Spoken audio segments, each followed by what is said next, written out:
Hi friends, అందరికి నమస్కారం. Welcome to our channel. రాజీనామా చేసినటువంటి వాలంటీర్స్ పరిస్థితి. సో, వాలంటీర్స్ రాజీనామా చేస్తున్నారు. చాలా మంది 90,000 పైగా రాజీనామా చేశారు. వాళ్ళందరిని కూడా మరలా విధుల్లోనికి తీసుకుంటారా? తీసుకోరా? సో, ఆ రాజీనామా చేయకుండా ఉన్నటువంటి వారిని కంటిన్యూ చేస్తారా? ఈ రాజీనామా చేసినటువంటి వారి ప్లేస్‌లో కొత్త వారిని జాయిన్ చేయించుకుంటారా? అనేటటువంటి పెద్ద ప్రశ్న ఇప్పుడున్నటువంటి రాజీనామా చేసిన వాలంటీర్స్‌లో ఉంది.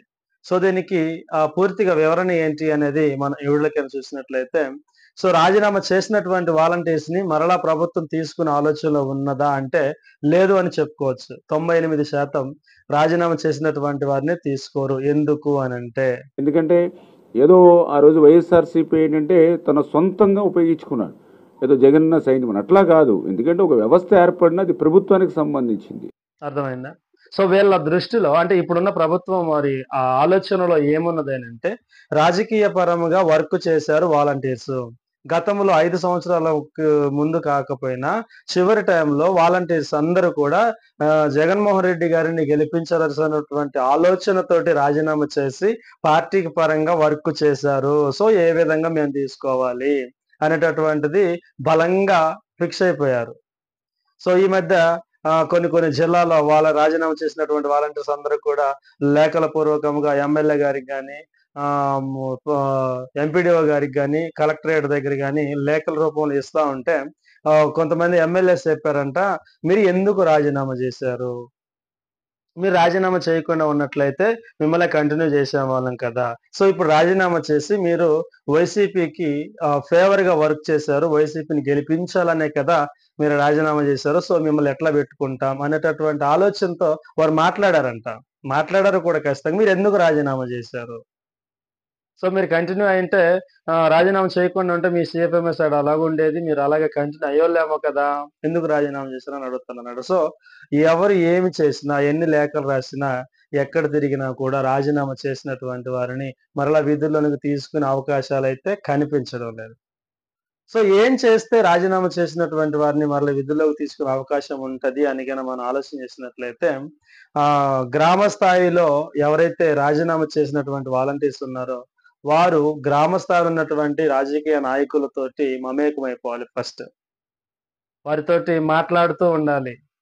మాట్లాడుతున్నటువంటి సందర్భాలలో మీరు చేసినటువంటి వర్క్ గత 5 సంవత్సరాలు మీరు చేసినటువంటి వర్క్‌ని గురించి ఎక్స్‌ప్లెయిన్ చేస్తూ, అన్నా నేను కరోనా టైంలో చాలా ప్రయాసపడ్డాను. ప్రజల సేవ కోసం, ప్రజల మంచి కోసం, ప్రజలను కాపాడడం కోసం నేను మంచిగా సేవ చేశాను. నేను ఏ పార్టీ పరంగా చేయలేదు. ఏ పార్టీని ఉద్దేశించి నేను వర్క్ చేయలేదు.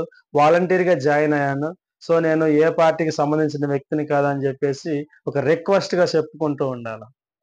మీరు వారితో మాట్లాడేటప్పుడు కొన్ని విషయాలు గుర్తుపెట్టుకోవాలి. ఏంటి అనంటే, నేను పార్టీ కొరకు పని చేయలేదు. ప్రజల సేవ చేయడానికొచ్చాననేటువంటి ఆ మాటలు చెప్పేటప్పుడు నువ్వు గతంలో ఏదైనా పార్టీ జెండా పట్టుకొని ప్రచారంలో తిరిగావా లేదా అని గుర్తుపెట్టుకోవాలి. ఒకవేళ అట్లా జెండా పట్టుకొని పార్టీ ప్రచారం తిరిగినట్లయితే వాళ్ళు అస్సలు నమ్మరనమాట.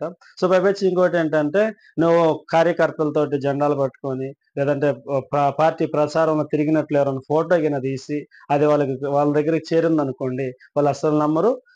మరలా తీసుకునేటటువంటి అవకాశాలు లేవు. తీసుకోవాలన్న ఆలోచన గూడా చేయరనమాట. సో, ఇంకోటేంటంటే వాలంటీర్లు రాజీనామా చేసినటువంటి వారు వ్యక్తిగతంగా చేశారా? పార్టీ వల్ల ప్రలోభాలతో, వారి యొక్క ఒత్తిళ్ళతో చేశారనేటటువంటిది గుర్తుపెట్టుకోవాలి. వ్యక్తిగతంగా చేసేవారంటే ఖచ్చితంగా పార్టీ పని కొరకు నువ్వు రాజీనామా చేసినావు కాబట్టి నేను తీసుకోననేటటువంటి మాటలు చెప్పే అవకాశం గూడా ఉంది. సో, రాజకీయ పరంగా ఒత్తిడితో నన్ను చేయించారు అనంటే వారొక మరి రివ్యూ తీసుకొని వారు మళ్ళా ఒకళ్ళు పెట్టుకునేటటువంటి అవకాశం అయితే ఉంది. సో, నువ్వు ఏ ఉద్దేశ్యంతో రాజీనామా నువ్వే చేసావా వ్యక్తిగతంగా? వాళ్ళు చేయించారనేటటువంటిది మనకు గుర్తుండాలనమాట. ఇవన్నీ గుర్తున్నప్పుడే వారితో మాట్లాడాలి. సో, మాట్లాడి అన్నా నేనైతే ఇట్లా చేయలేదు. సో, పార్టీ కొరకైతే నేను పని చేయలేదు. ప్రజల సేవ చేయడానికొచ్చాను. సో, ఇక మీదట గూడా ఇదే చేస్తాను. సో, నాకు ఎటువంటి పార్టీతో పని లేదు. నాకు పార్టీతోటి ఆ సంబంధమే లేదని జెప్పేసి ఒక రిక్వెస్ట్‌గా వారితో మాట్లాడుతూ ఉంటే, వారు పై అధికారులతో చెప్పి పలానా వ్యక్తి మా ఊర్లో పలానా వ్యక్తిని పెట్టుకునేటటువంటి పెట్టుకోవాలి అని చెప్పేటటువంటి అవకాశం ఉంది.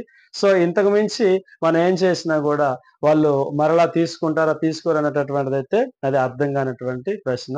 సో, ఇది ఫ్రెండ్స్. ఇంకేమైనా దీని గురించి ఏమైనా సలహాలు, సూచనలుంటే తెలియచేయండి. సో, కామెంట్ చేయండి. దాని గురించి మళ్ళీ మాట్లాడదాం.